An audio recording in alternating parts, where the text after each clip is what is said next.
Hello बच्चों, कैसे हैं आप सब लोग। उम्मीद करता हूँ आप सब अच्छे होंगे। तो चलिए आज हम डिस्कस करने वाले हैं फॉर्मल चार्ज कैलकुलेट करना।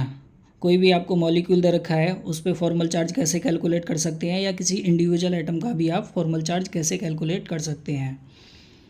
तो फॉर्मल चार्ज कैलकुलेट करने के लिए आपकी एनसीईआरटी की बुक में ये फार्मूला दे रखा होता है, लेकिन आज मैं आपको एक बहुत सिंपल ट्रिक बताने वाला हूँ और ये आपको ये फार्मूला याद करने की ज़रूरत नहीं है। तो आपको फॉर्मल चार्ज कैलकुलेट करने के लिए दो इन्फॉर्मेशन होनी चाहिए आपके पास में। तो फर्स्ट इन्फॉर्मेशन आपके पास में होनी चाहिए, किसी भी एटम के आइसोलेटेड गैसियस एटम के वैलेंस सेल में कितने इलेक्ट्रॉन हैं। तो पहली इन्फॉर्मेशन तो ये हो गई आपके पास में। सेकंड इन्फॉर्मेशन, आपको कोई भी मॉलिक्यूल दे रखा है तो उसका लुईस स्ट्रक्चर ड्रॉ करना आना चाहिए। तो ये आपके पास में दो इन्फॉर्मेशन होनी चाहिए, तो आप बहुत इजी वे में किसी भी एटम का मॉलिक्यूल में या ओवरऑल मॉलिक्यूल पर फॉर्मल चार्ज कैलकुलेट कर सकते हैं। अब क्वेश्चन आता है ये फॉर्मल चार्ज होता क्या है। अब ये कुछ नहीं होता, बेसिकली ये डिफरेंस होता है। कोई भी एटम है उसके आइसोलेटेड गैसियस स्टेट में वैलेंस सेल में कितने इलेक्ट्रॉन होते हैं, और ये कॉम्बाइन स्टेट में इसके कितने इलेक्ट्रॉन होते हैं इसके खुद के। तो इस केस में हम देखो BH3 में बोरॉन की जब बात करते हैं तो बोरॉन के वैलेंस सेल में कितने 3 इलेक्ट्रॉन होते हैं। और अब हम देखते हैं BH3 के केस में ये 3 हाइड्रोजन के साथ में बॉन्डिंग किए हुए हैं, तो BH3 हो गया ये। तो हमको पता है जब जब कोई भी एटम बॉन्ड बनाता है तो 2 इलेक्ट्रॉन से मिलकर एक बॉन्ड बनता है। तो अब इसमें क्या हो गया, एक हाइड्रोजन का इलेक्ट्रॉन हो गया, एक बोरॉन का हो गया। तो बोरॉन का इसमें 1 इलेक्ट्रॉन हो गया। अब एक इलेक्ट्रॉन बोरॉन का इधर हो गया और एक इधर हो गया। तो अब क्या हुआ, इसके बोरॉन के वैलेंस सेल में 3 इलेक्ट्रॉन होते हैं और इधर कॉम्बाइन स्टेट में भी कितने 3 इलेक्ट्रॉन आ रहे हैं। तो इस पर ओवरऑल फॉर्मल चार्ज आ गया इसका 0, क्योंकि कुछ डिफरेंस ही नहीं है इसमें। इसी का डिफरेंस जो होता है वही फॉर्मल चार्ज होता है। अब हम सेकंड केस लेते हैं। इस वाले केस में हमें नाइट्रोजन का निकालना है।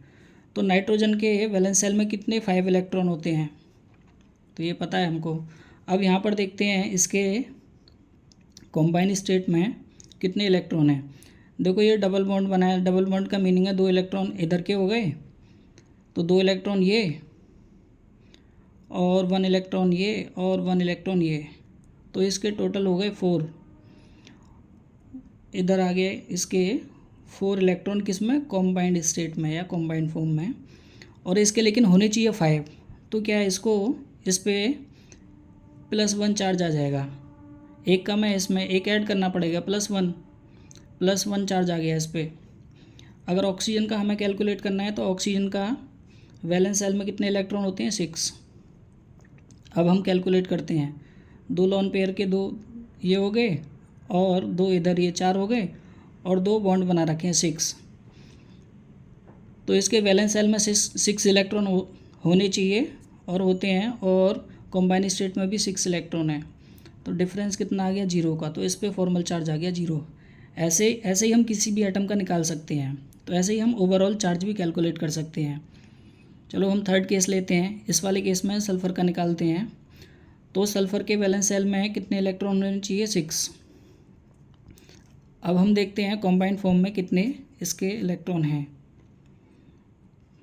2 आ गए इधर लोन पेयर से, और एक ये थर्ड वन हो गया, 3 हो गए, 4 एंड 5 होने चाहिए 6, एक कम है।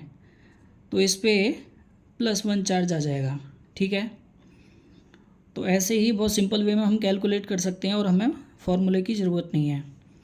तो जैसे हम फोर्थ केस लेते हैं, इस वाले में सल्फ़र का हमें कैलकुलेट करना है। तो सल्फ़र पे 6 इलेक्ट्रॉन होने चाहिए वैलेंस सेल में, ठीक है। अब ये देखते हैं कॉम्बाइन स्टेट में इसमें कितने इलेक्ट्रॉन हैं। 2 इलेक्ट्रॉन इधर से आ गए, थर्ड वन इधर से, फोर्थ वन इधर से, और 5 एंड 6 इधर से। तो 6 इलेक्ट्रॉन ओवरऑल कॉम्बाइन स्टेट में भी।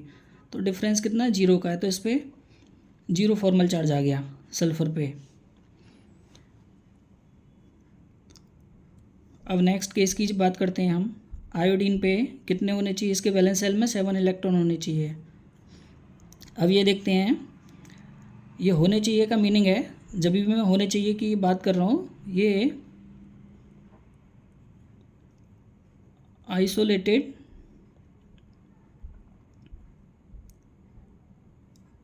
गैसियस एटम की बात कर रहा हूँ, कितने वैलेंस शेल में इलेक्ट्रॉन होने चाहिए, ठीक है। अब कॉम्बाइन स्टेट में देखते हैं हम कितने इलेक्ट्रॉन इसके, 2 इलेक्ट्रॉन इधर से आ गए और 2 इधर से 4 हो गए और 2 इधर से 6 हो गए और ये लास्ट इधर से 7 इलेक्ट्रॉन। तो डिफरेंस कितने का, 0 का, तो इस पर फॉर्मल चार्ज 0 हो गया। ऐसे ही हम इस ऑक्सीजन का कैलकुलेट करते हैं। ऑक्सीजन में कितने 6 इलेक्ट्रॉन होने चाहिए, ठीक है। अब यहाँ देखते हैं कितने हैं, तो 2 लोन पेयर के ये हो गए, 2 इधर से हो गए 4 और 2 ये 6 हो गए और एक इधर से, ओहो क्या हुआ, एक एक्स्ट्रा हो गया। होने 6 चाहिए थे लेकिन इधर हैं 7। अब इस केस में क्या होगा, इस ऑक्सीजन पे फॉर्मल चार्ज आ जाएगा आपका -1, ठीक है।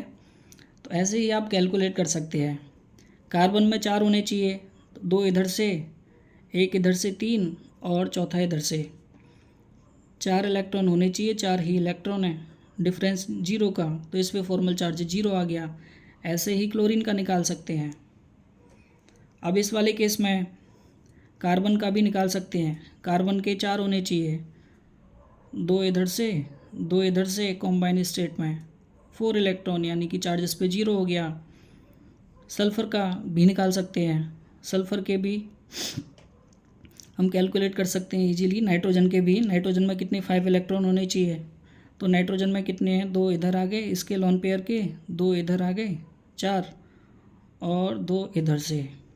तो इसमें नाइट्रोजन में 5 इलेक्ट्रॉन होते हैं इसके वैलेंस शेल इलेक्ट्रॉन में, लेकिन यहाँ पर कितने हैं 6, तो दैट मीन्स एक एक्स्ट्रा है इसमें, तो एक एक्स्ट्रा है तो इस पर फॉर्मल चार्ज आ जाएगा माइनस।